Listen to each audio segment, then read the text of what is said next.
Taking control of your Mac computer starts with taking control of your control center. Let's get into it.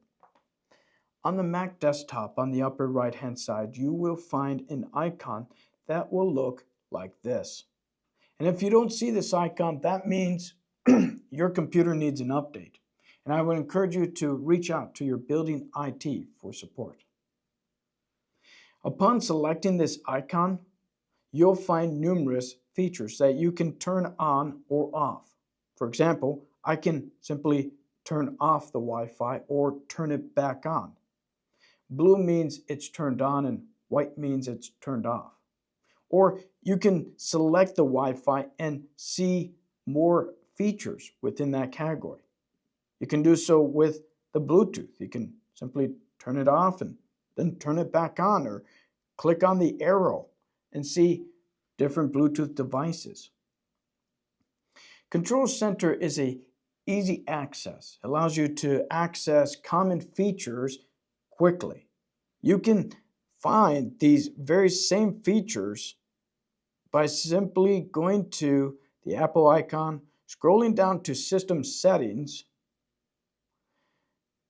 and there we go. There's the pop-up, and simply finding the feature you're looking for, like the Bluetooth. There it is. Or like the Wi-Fi.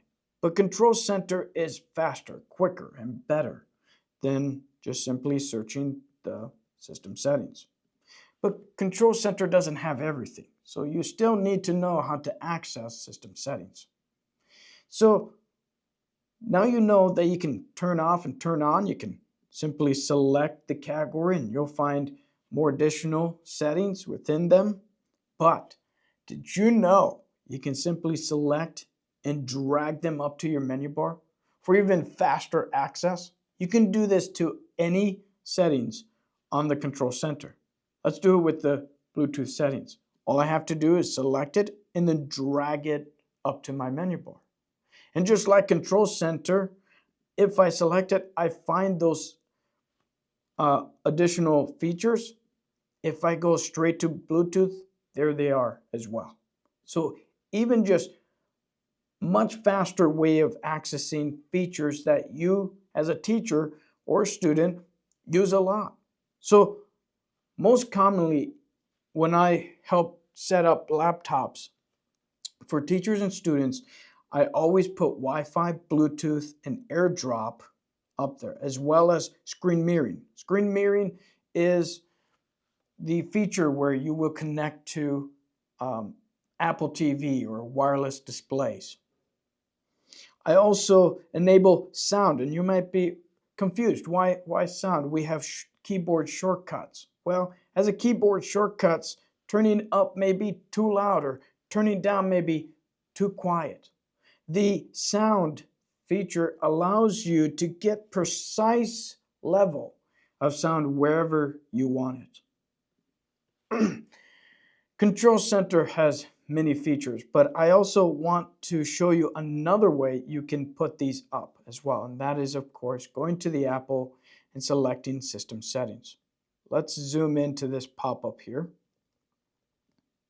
I'm going to type Control Center to get quick access to the Control Center, or I can simply scroll down and find Control Center. It will bring me to the same screen. Here at this pop-up, I can also have the option to say, hey, I want it to show in the menu bar. And it will appear in the menu bar. Let me zoom out so that you can see what I'm doing. So here is the menu bar. I want Bluetooth to not appear, and Bluetooth just disappeared. Okay, actually I changed my mind. I do want it there, and Bluetooth will reappear. But there's a faster way to take them off from the menu bar as well. And you can do this by simply pressing the Command key, selecting the feature you don't want anymore, and then drag it until you see the X and then let it go. That is it. And again, you can go back to the Bluetooth and say, I want it to show. You can do so in the system settings or in the control center by simply dragging and then letting it go in the menu bar. Screen mirroring is amazing. It's how you can connect to your Apple TVs. If you scroll down in the system settings, you'll have additional features.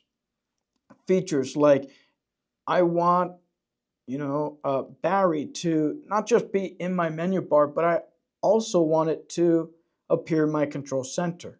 And so that's how you get additional features in your control center, by first accessing system settings. One of the options I always engage when I set up teachers is this feature, show percentage. It's amazing. It will show you the exact percentage your battery level is at that time. And lastly, I want to cover keyboard brightness. Keyboard brightness is the shortcut, the keyboard shortcut is no longer on the M2 computers. So if your school just gave you a new computer in 2024, it's likely that it's an M2 or an M3 computer.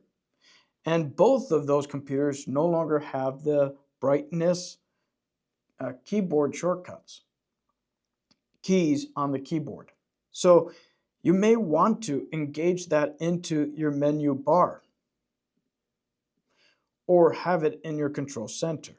I'm going to move it up here. Again, selecting it and dragging it up.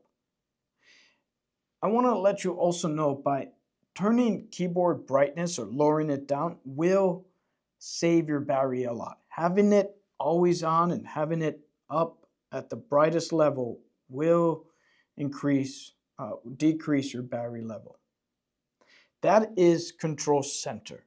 You can access it by simply going to the Apple icon and selecting System Settings, and you can access all of that by selecting the Control Center. I hope that was helpful and entertaining. Thank you for watching.